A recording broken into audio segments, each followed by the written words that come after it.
বাচ্চো এই সপ্তাহে আমি তোদের জন্য নিয়ে এসেছি কলিশন থেকে একটা জেনারেলাইজড সিচুয়েশন। ঠিক আছে, কলিশন কত রকমের হয়? 3 রকমের, ইলাস্টিক, ইনলাস্টিক, পারফেক্টলি ইনলাস্টিক। ঠিক আছে, পৃথিবীর কলিশনে যে কোনো অঙ্ক চলে আসুক, তোরা 3টে ইকুয়েশন বানাতে পারবি।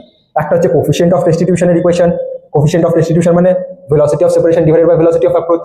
আর একটা হচ্ছে কনজারভেশন অফ মোমেন্টাম। আর একটা স্পেসিফিক সিচুয়েশন, যখন তোর ইলাস্টিক কলিশন হয় তখন তোর কনজারভেশন অফ কাইনেটিক এনার্জিও কাজ করে। তো কলিশনের যে কোনো অঙ্ক এই 3টে ইকুয়েশন ছাড়া, এই 3টে ইকুয়েশনের বাইরে কোনো কিছু আসবে না, বুঝতে পারলি? এবার দেখে নে কোফিশিয়েন্ট অফ রেস্টিটিউশন কাকে বলে।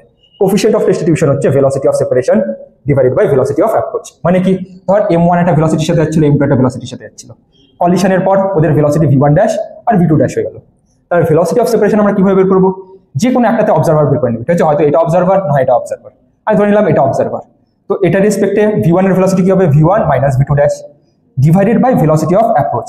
ভেলোসিটি অফ অ্যাপ্রোচ করার সময় এখানে যে অবজারভারটা রেখেছিলি তার উল্টোটা রেখে দিবি, তার মানে ভেলোসিটি অফ অ্যাপ্রোচের সময় আমাদের অবজারভার এটা হয়ে যাবে।